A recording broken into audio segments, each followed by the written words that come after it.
About 2 days after surgery, I started to die. There was internal bleeding, and from that, obviously a lot of loss of blood, and my blood pressure dropped really low. And then all my vital signs started to shut down. And I remember opening my eyes and seeing this big belly, and just looking at my belly and not knowing what was going on. My whole body had swollen up. It was all distended. And then the pain became so intense that I started screaming. And as I was screaming, people started running in, in white, pushing carts and machinery and screaming and tossing stuff over me. I remember looking up and they were throwing tubes and bottles back and forth. And then I realized I must be dying, and I was screaming, no, no, no, leave me alone, let me die, because it had been 2 years of being sick, and I just didn't want to, live anymore. And I lost consciousness, and the next thing I knew, I was out in the hallway. It was probably the middle of the night, because the lights were dim.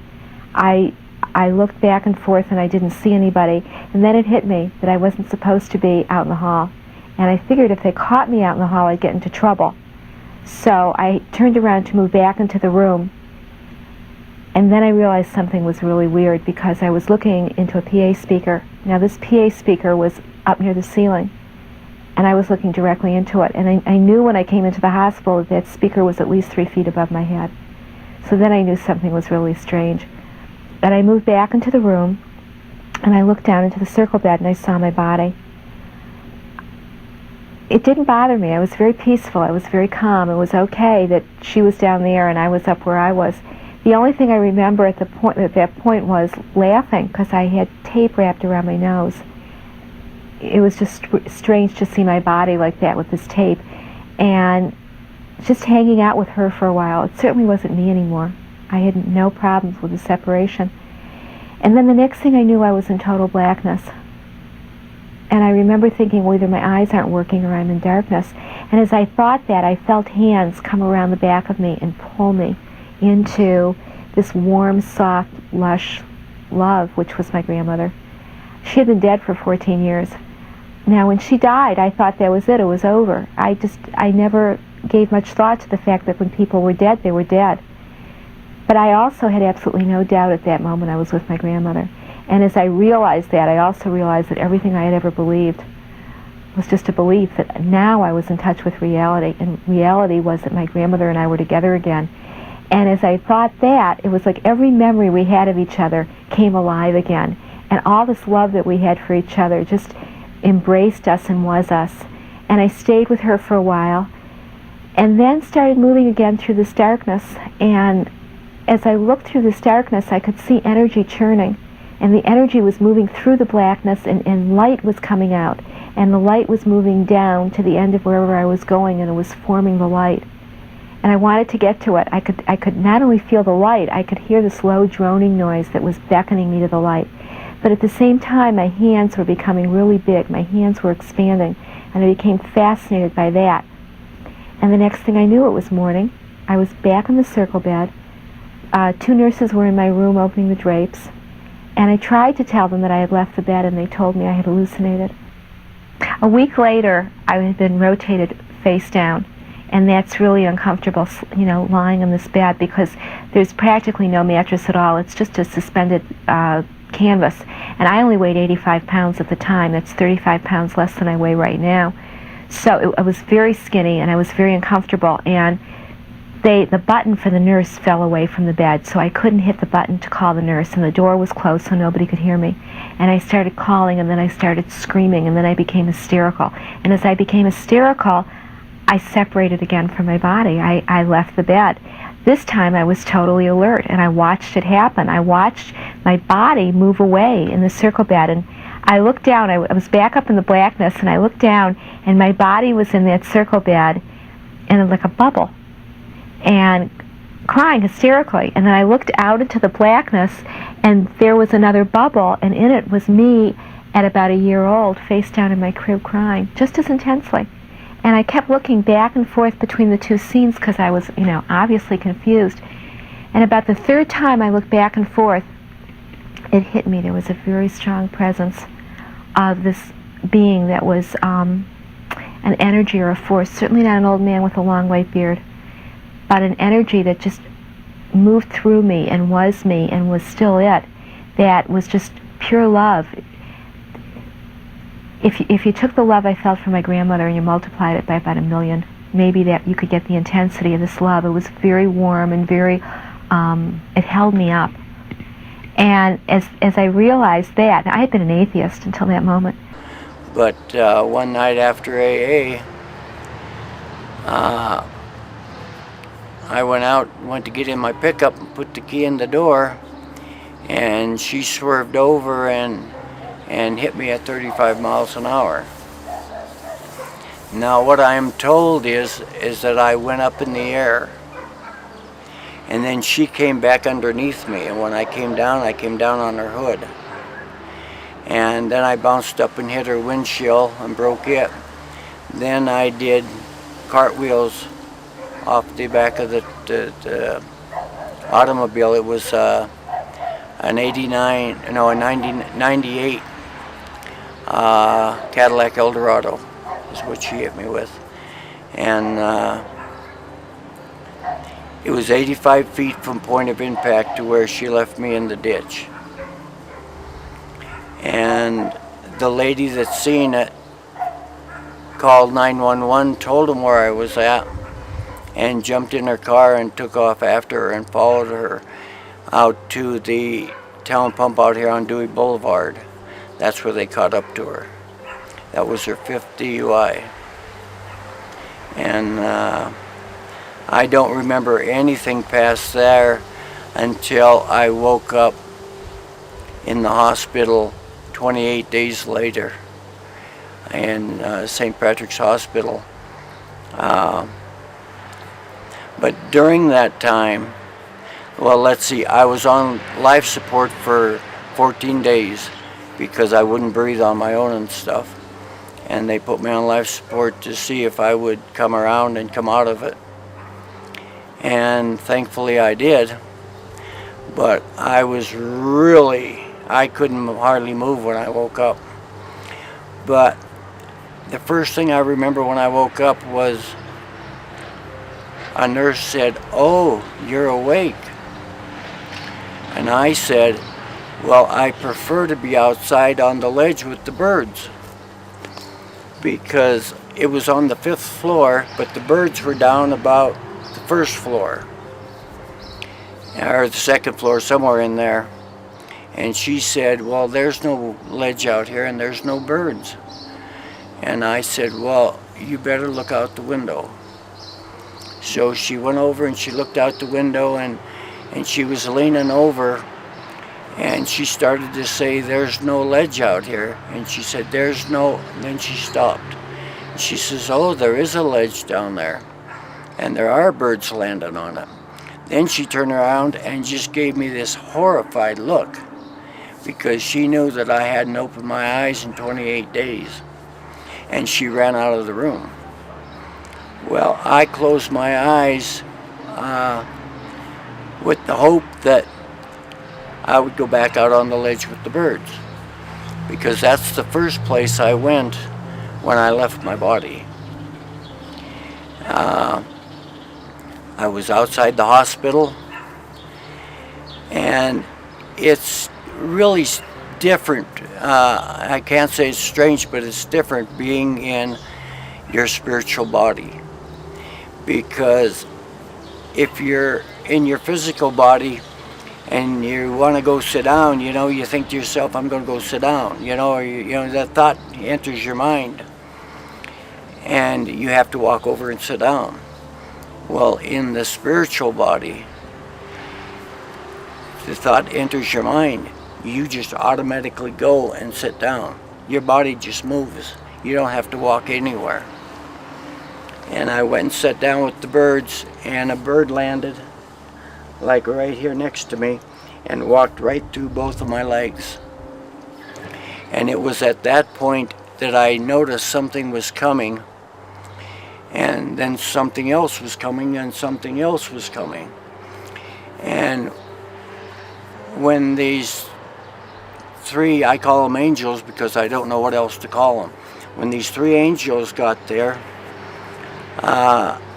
they put their heads together and were having a conversation. I couldn't hear what they were saying, but when they were through with their conversation, they started to leave. So the one that went straight away from me, I started to follow. And it must have sensed that I was following it, because it stopped. It turned around and it said to me, "You have to go back." And it turned and started going away from me again. And then as it got a little ways away, it turned back around and winked at me like that. And then turned around and left. But I didn't go back. I went down and sat with the birds. And then from there, I went into another sphere. There was blue sky, but that's all there was. There was absolutely nothing out here.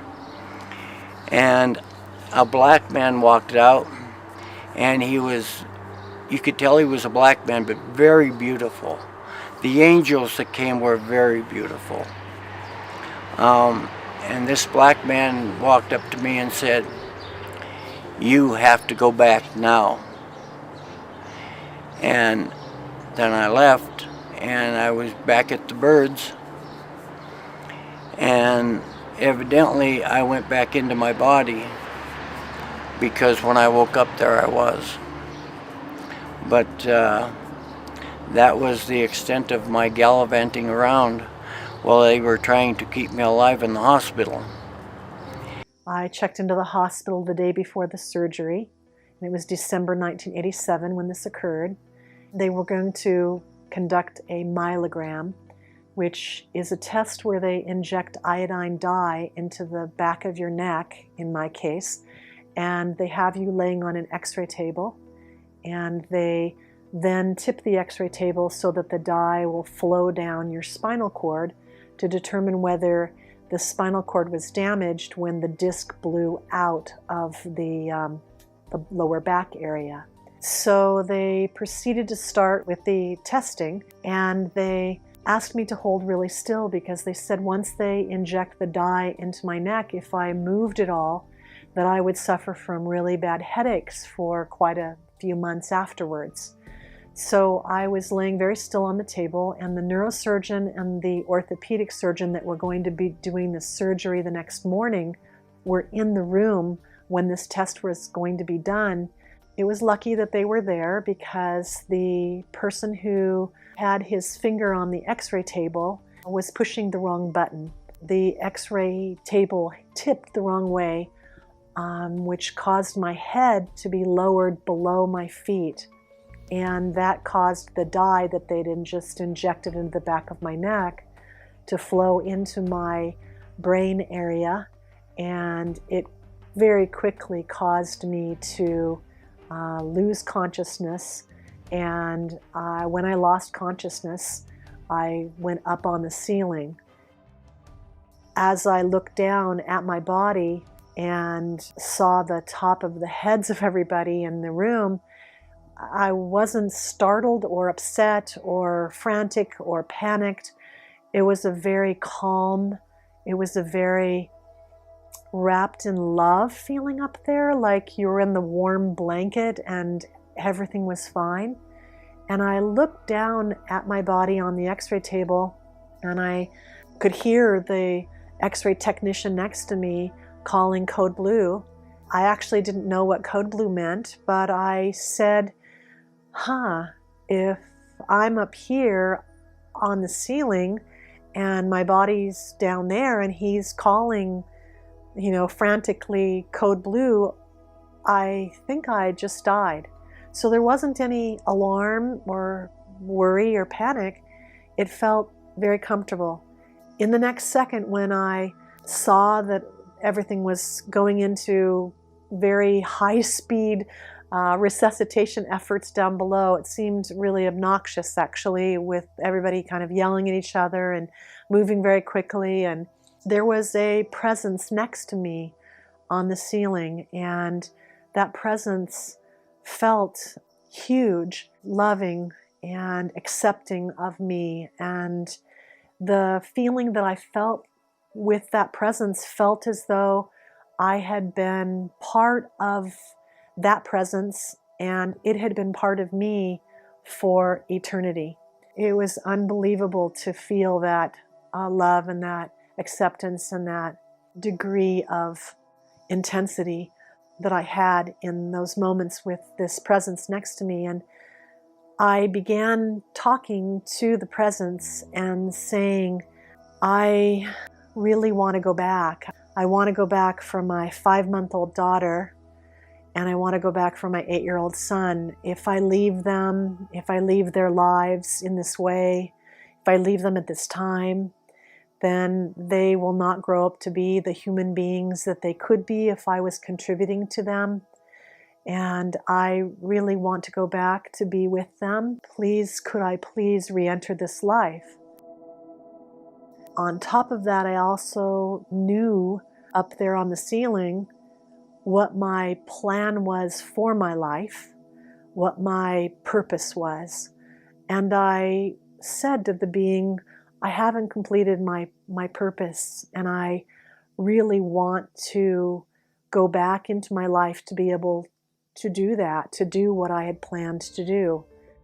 Down below, they were bringing in an oxygen cart, and they put an oxygen mask on my face, and this woman did that. And then there was a woman that was calling at a desk that was in the corner of the room. There was a phone over there, and she was calling for the defib unit to be brought in, defibrillation, to restart my heart.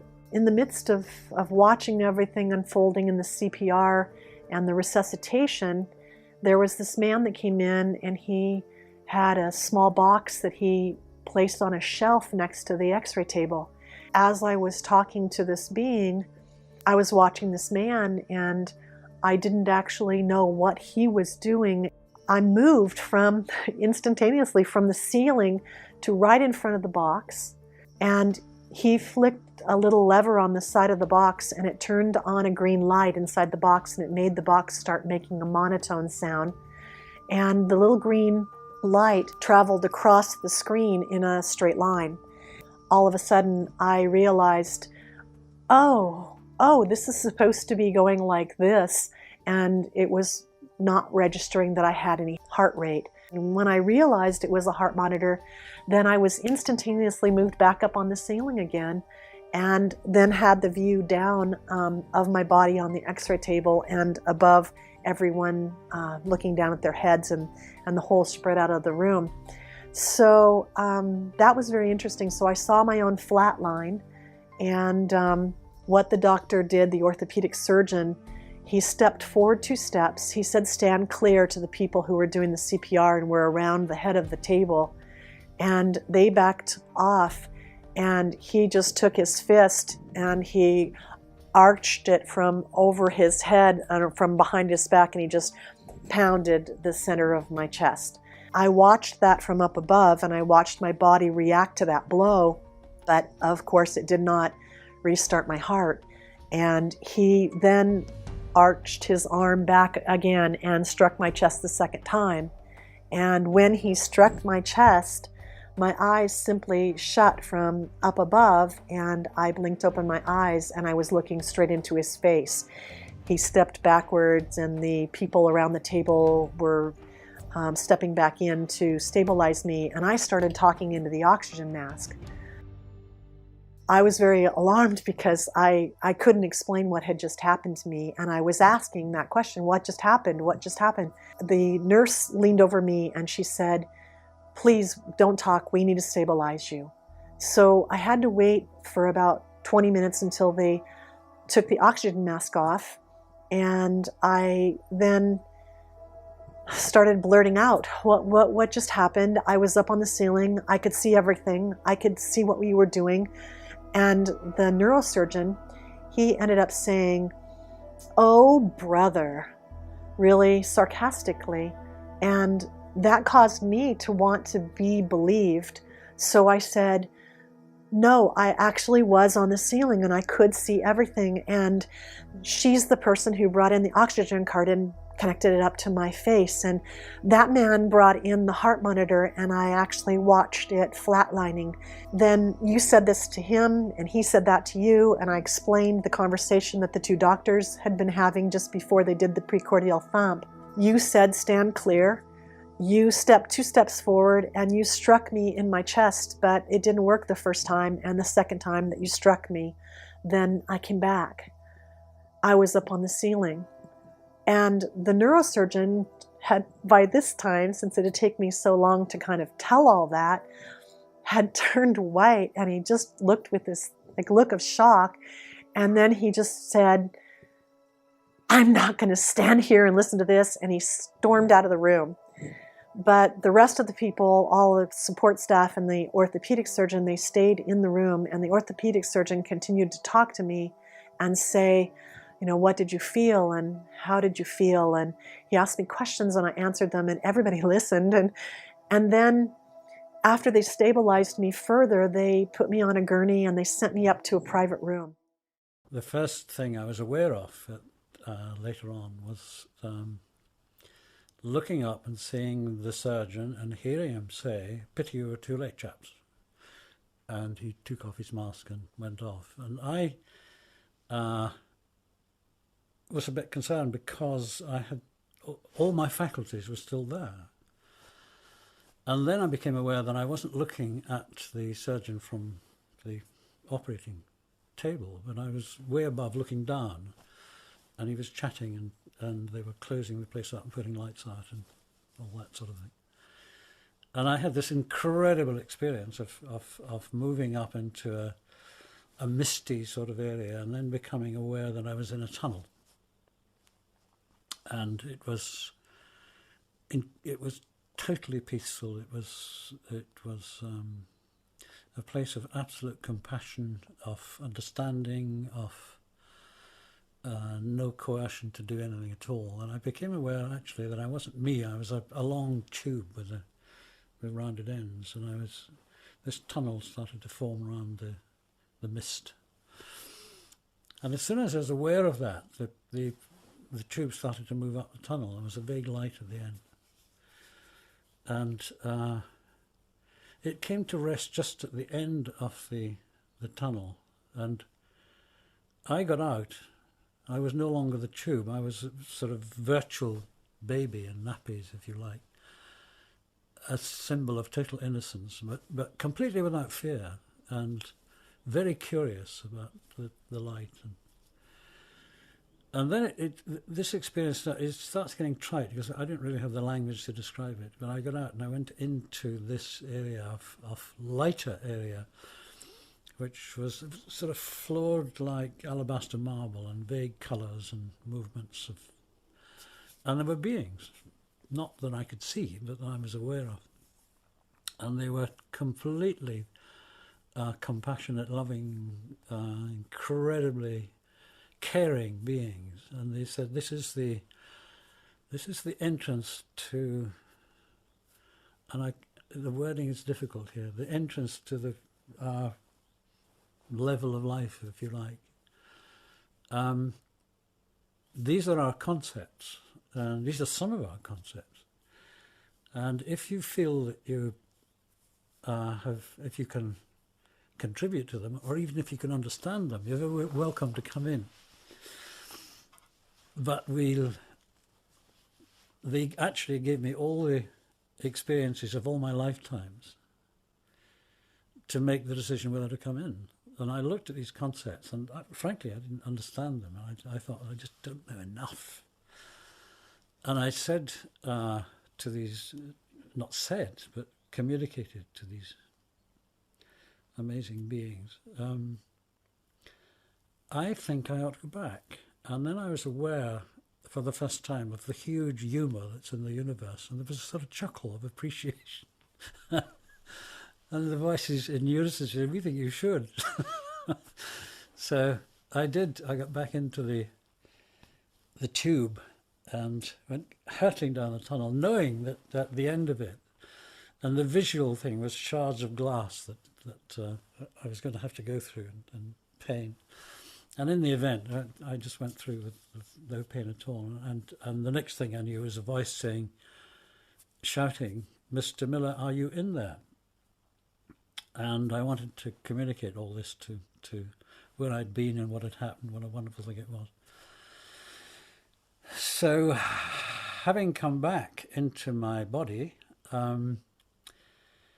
I came back with a completely new set of values. All the values I'd had before, all the important things that I seemed to be doing before were just a nonsense. And I was just so glad to be alive and be capable of appreciating what we have here, of sounds and people and colours and flowers and growing things.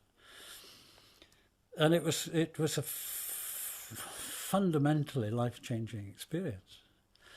And the other big thing is I came back completely without fear of anything, because once you're not afraid of death, there's not much point in being afraid of anything else. And sometime in the middle of the night, I don't know, 3:30, 4, dark 30 we used to call it in the military, all of a sudden, I didn't go through a tunnel, I didn't have an out-of-body experience, although I think that's what was going on to a certain degree, I'm not really sure, but all of a sudden, I am in a different dimension, and my consciousness is seeing this golden light, white in the center, just unbelievably beautiful, and the golden light was coming off in streams in all directions, just like pinnacles, icicle type points to them, and recreating themselves, and it was just pulsating, and I knew I was in the presence of God. And the gold was so beautiful. It makes the finest gold you've ever seen on earth look like a 1,000-year-old nasty rusted nail. It does not compare to the gold here. It's just a completely different quality. I don't even know how to explain it. That's the problem. That's the problem. There are no human words to explain to you what it's like. But I'm going to do my best. I was being communicated to, not with words, but with waves of emotional, energetic energy that had, I sensed the power. First of all, the love was unconditional. I cannot stress that enough.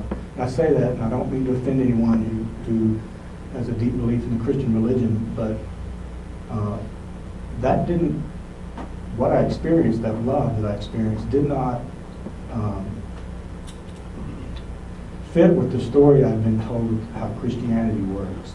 And because I knew the love was unconditional, flat out unconditional. And I wish I could go around and touch people and just have them experience that degree of love like I did, so they knew what I'm talking about. And sometimes people get offended when I tell them that. That is not my intent to offend anyone or begrudge anybody's religion, because that's not what I'm trying to do. I'm just trying to express to you what I experienced. So the love was immensely powerful. And let me tell you what the love felt like. And so the love felt like I was the last newborn child to be born that's ever lived or ever will live again in the entire history of the universe, being hugged, loved, cradled, and cherished by every mother that had ever lived before that. Imagine what that must be like. You mothers in here know what that felt like when you held your first baby for the first time.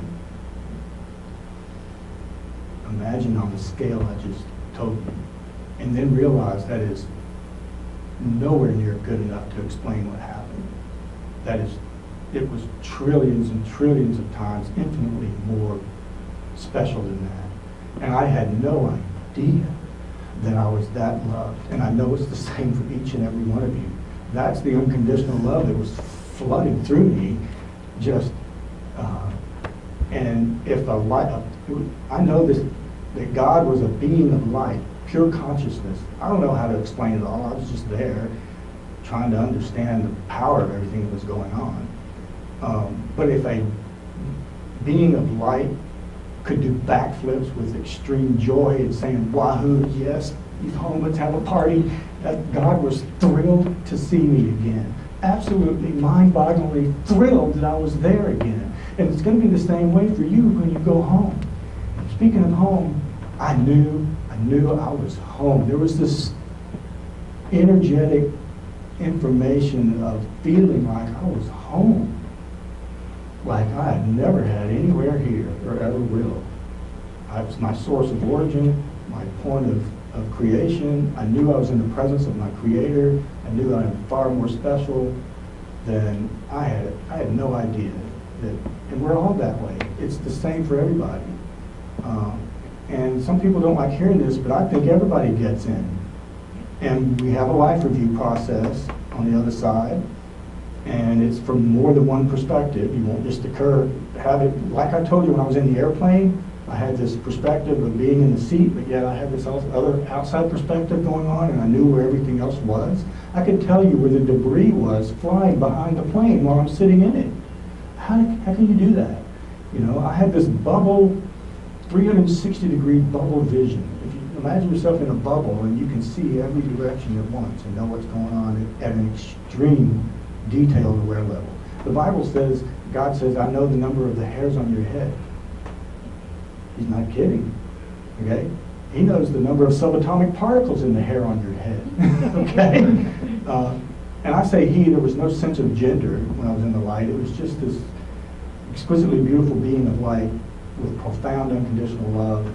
And the power of that love was absolutely immense.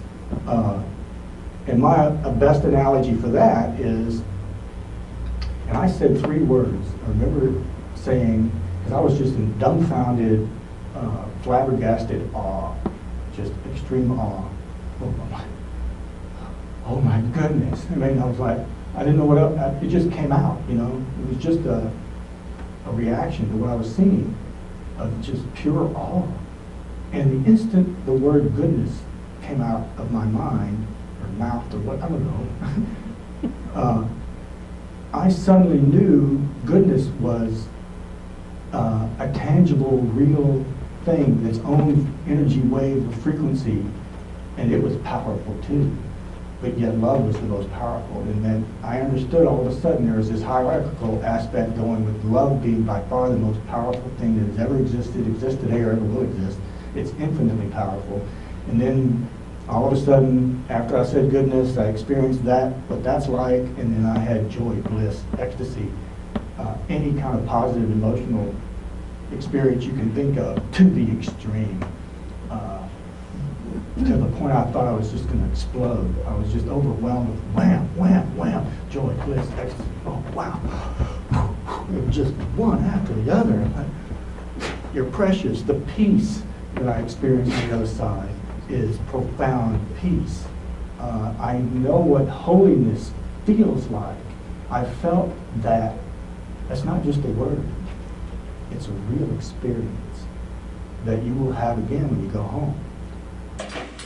Then in an instant like this, it was like a clap.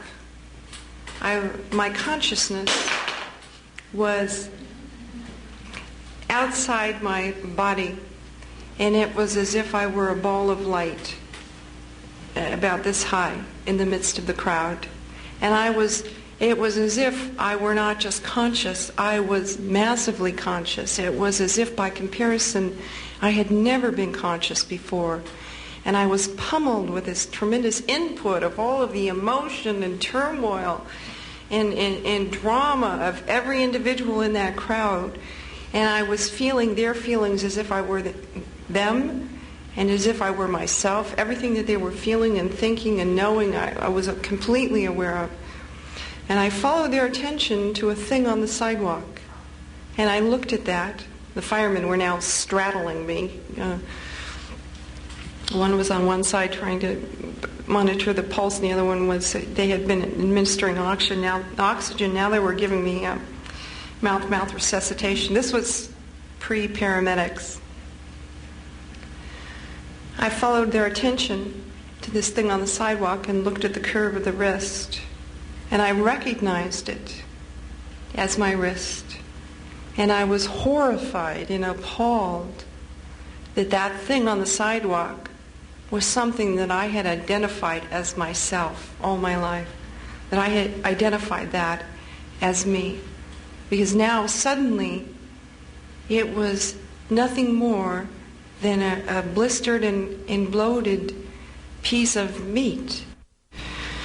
But from this point of view, my concern was for the people on the sidewalk. My concern was for my mother and her grief, and my friends, and the firemen who didn't want to lose me, who felt responsible. I seemed to be aware that one had a teenage daughter, and didn't feel like he could turn to face my mother and tell her that they had lost me.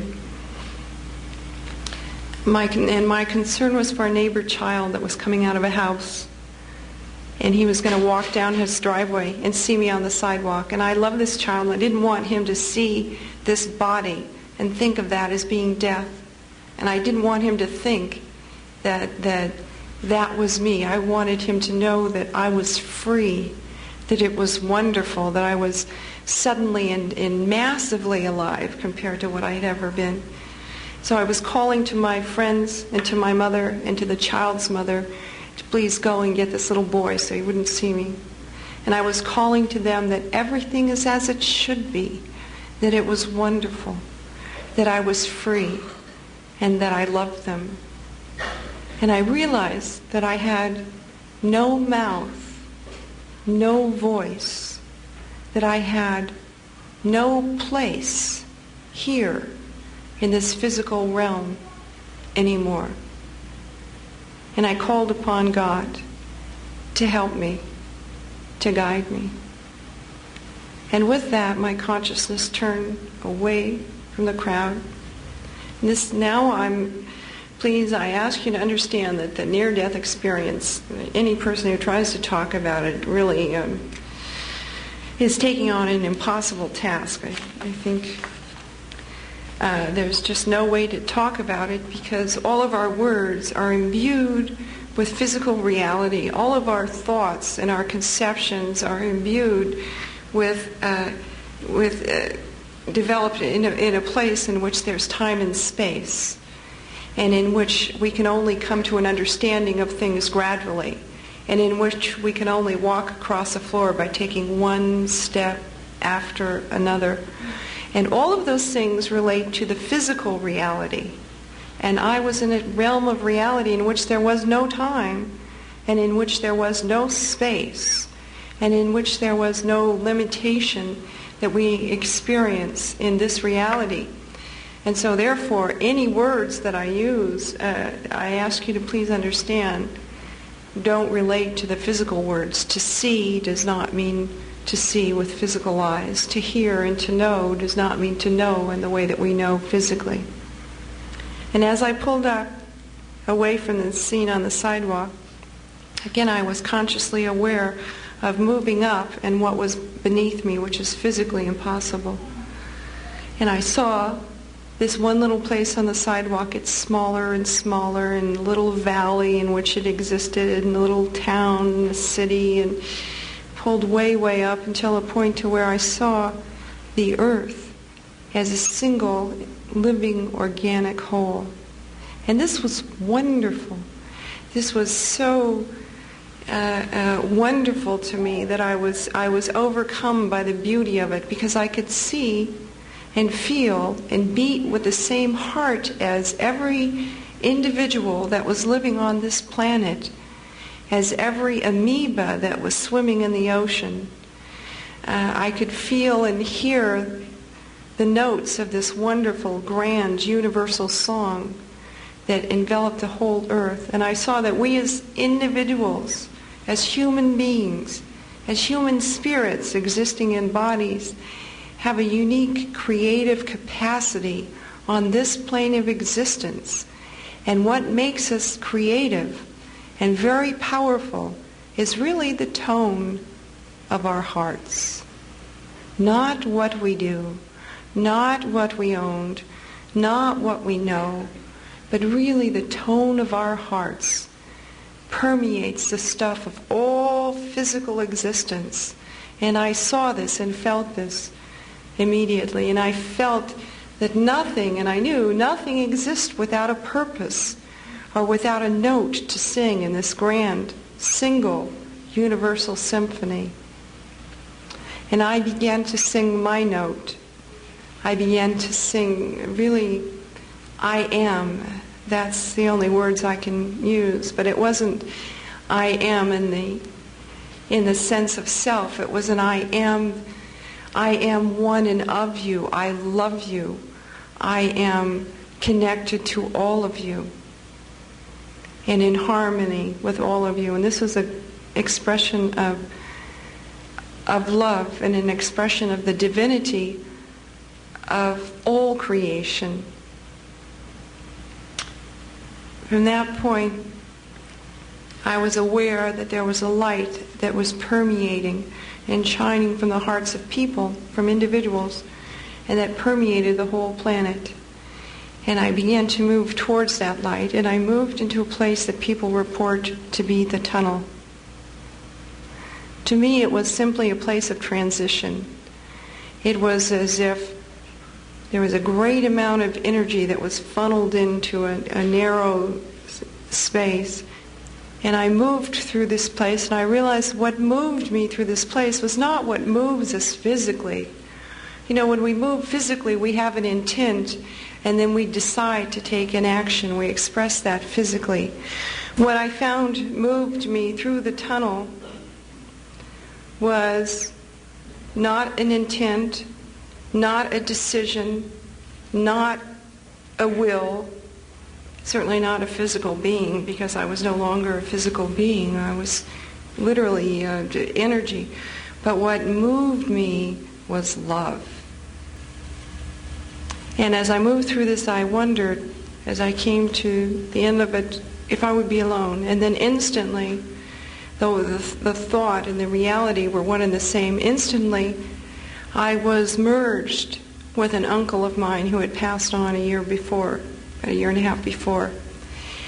And instantly I was everything that he was, and he was everything that I was and knew, and I was aware of things that I couldn't have been aware of in this life about my uncle. It was a very joyous reunion. It was as if we were two lights that had come together and blended as a single light.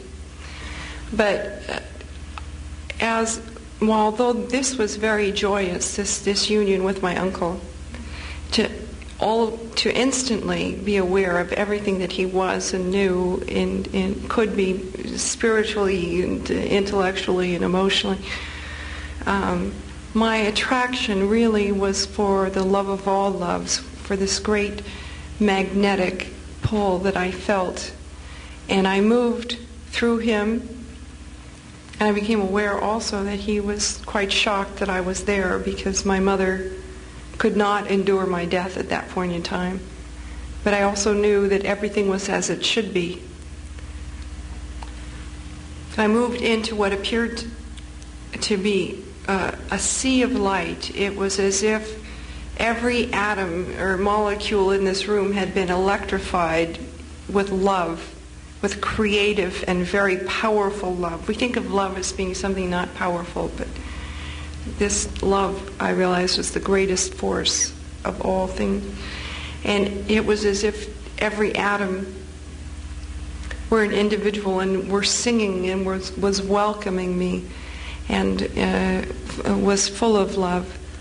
And yet I was more and more attracted to what I perceived to be the center of this sea of light. It was as if in the center of this sea there was a sun. And my heart was just irresistibly attracted to that. And again, in an instant, with a tremendous clash, not clash, but in a tremendous and magnificent instant, I entered this center of the sea of light, this sun in the sea, the light, the heart of the light. And it was as if I were devastated. It was as if I were, just spider silk in the solar wind. I was completely devastated by bliss and by rapture and by ecstasy. And yet I was not. I was simply in and of, and because of that light, and yet I was, as an individual, destroyed. It was as if I were the quintessential phoenix. And it seemed that I was in that non-place, that place of non-being as an individual for forever. And then yet again, my consciousness at some point was gathered back together as an individual, like sands upon a shore, into an individual form. And I was accompanied now by a presence, as opposed to simply being devastated by this holy storm of light. And I was called to recount for the deeds of my life.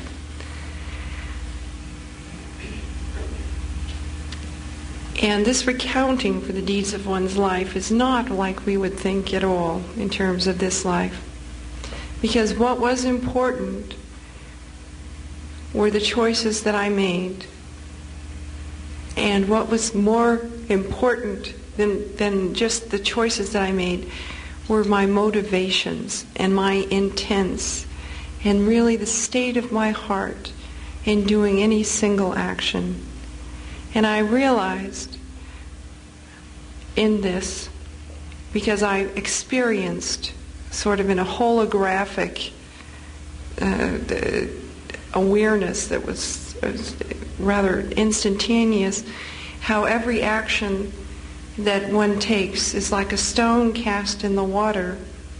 And if it's loving, that stone, is cast in the water, and the loving action goes out and touches the first person that it's intended for, and then it touches another person, and then it touches another person, because that person interacts with other people, and so on and so on. And every action has a reverberating effect upon every single one of us on the face of this planet.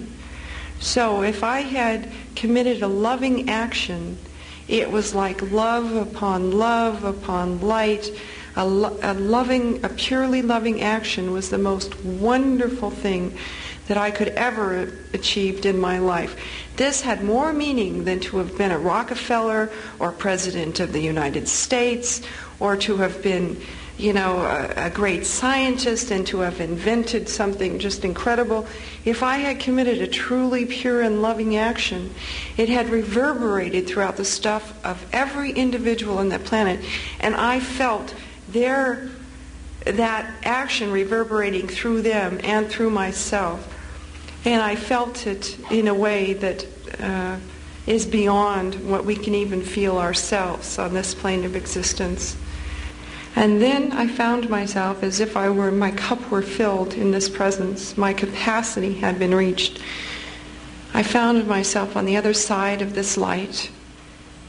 And I could perceive now in a more physical sense a kingdom of light.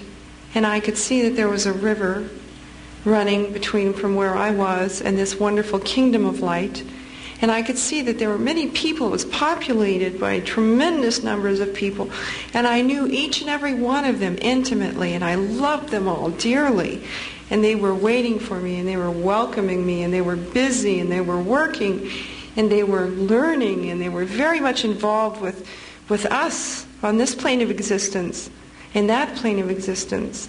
And I was very happy to see this wonderful and beautiful welcoming home to me. And there was a man standing at the edge of this kingdom, and he was welcoming me.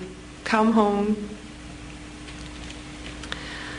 And I began to be moved again by my love, by my excitement, by my joy and my rapture and my attraction for this kingdom. And as I moved to the edge of the river, the light spoke. The light itself spoke and said, "It is not time." And this I understood absolutely in words. It was as if this was the word. And I froze, And I knew that I was simply pausing there as a mercy, as a buffer, as a protection for the shock that was to come. I knew that I was just being strengthened for the change. And then again, the light spoke, and with the second pronouncement, the word was the reality, and it said, "It is not time." And with that, I was catapulted down a descending rainbow tunnel of light, and this I did indeed perceive to be a tunnel. And my soul was crying out with great and terrible anguish and grief, because I felt as if I were Eve being cast out of the Garden of Eden. I felt as if I were leaving the desire of all desires, the hope of all hopes, the love of all loves. I was being cast away down this rainbow tunnel of light, and there was a descending frequency of sound and tone and light, down the rainbow spectrum, and sentiment also, and intensity. So I was pulling away from the great source of love and attraction as I was being cast down. And then in a great, horrible crash, I found myself there again like that, like a clap, way above my street. And I could see that the body was now on a gurney, and that they were moving the gurney to the ambulance. And there were other beings that seemed to be herding me like sheepdogs, that were just kind of like protecting me and urging me back, but that I couldn't get a clear focus on as individuals. And they herded me back towards the body, and I had no attraction to the body. It was as if I had never existed in time and space, and it was as if I could never relate to this physical realm of existence. It was as if I were a complete alien. And they herded me back towards the body, and I sort of bumped up against the body as it was being moved into the back of the ambulance. And I followed the ambulance most of that time, not of any will of my own, but rather because there were these beings that rather sort of forced me to stay by the ambulance. They had a tremendous sense of humor, by the way. They were not without humor, because I realized that I was, in essence, like Casper the Ghost. I was a being that had no body and that had no voice, and that was just sort of like flying around. And I was humored at this. I wasn't laughing. I didn't have a body with which to laugh, and I remember commenting to them, "Well, is this my punishment for being such a loudmouth in my life?" But I said, "Is that my punishment?" And this was a great cosmic joke. But I followed the ambulance, and then at one point in time, the man in the back of the ambulance seemed to get a heartbeat for a moment, and my consciousness went dark. And then I popped out of the body again. And he looked in the rearview mirror to the ambulance driver, and my mother was also looking in that mirror. And he went to him, DOA, DOA, because he was driving very fast down some mountainous roads. DOA, DOA. And I became, my mother's pain at her hearing her daughter being pronounced dead, DOA, like that, was my pain. I felt it as if I were my own mother. So I left, and I went to my friends who were sitting in an anteroom. And I was now being a rather typical teenager, and I was trying to tell them how wonderful it was, and maybe it was going to be okay, and maybe they weren't going to get me back, and I was going to go on, and I was going to be dead, and it was just wonderful. I was free, and I realized I could not communicate with them. And then I went to my mother, and I stayed above her head. She was outside some yellow doors facing the emergency room. And I prayed for her. I did all that I could to comfort my mother, because I wanted her not to feel the pain and the grief and the sorrow. I wanted her to know that I loved her and that she loved me, and that that was eternal. That was the only thing that truly existed beyond things that are composed and decompose and break down. That was the true reality. And then my family physician came walking down the hallway in a tuxedo, came storming down the hall and crashed through the emergency room doors. He was a very feisty, sort of country bumpkin doctor who didn't take well to young patients dying whatsoever, any patient for that matter. And he crashed through the emergency room doors, and he saw the body on the table, and he saw the nurse calling the morgue, and the doctor, the first doctor, who was washing his hands at the sink. And he looked at the body and he just screamed out, "Where the hell is she?" Those are his words. And the young doctor turned around to him from the sink and he said, "She was DOA, dead on arrival." And my doctor said, "The hell she is." And with that, he went to the young nurse and he said, "You keep bringing me the 100 cc's of adrenaline, up to 6 injections. I want you to just keep bringing them to me." And he ran over and he started injecting adrenaline and beating upon the heart. And I was terrified. I was horrified by this process. The resuscitation process is not beautiful. It really isn't. And I was in the corner of the emergency room, but I was very interested because my doctor cared about me. And what happened then was, at one point he stood up, the young doctor came over and started arguing with him. He said, "What are you doing?" He said, "She was dead on arrival. She had to have been dead for 10, 15 minutes before they brought her in here." And he says, "Now you're going to try to revive her?" He says, "Don't you know that's dangerous?" Meanwhile, my doctor is pounding and pounding on the heart. He says, "Don't you know that could be dangerous? Don't you know she could have brain damage from this?"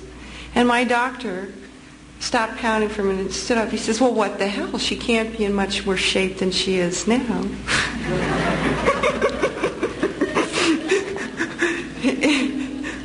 And then he proceeded again to start pounding on the chest.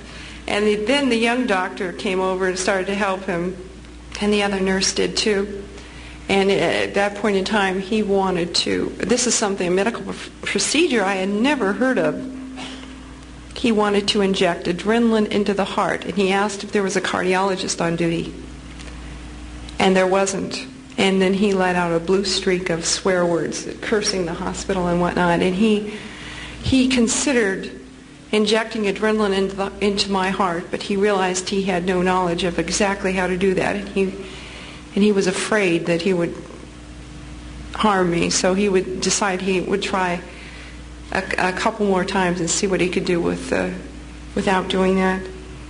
And with the next injection of adrenaline and the shocking and the beating, he was successful in getting my spirit back into the body. To me, this was the greatest of all my fears, that he would be successful in reviving me, because I wanted to go home. I wanted to go back to that light, which I knew to be my ultimate home.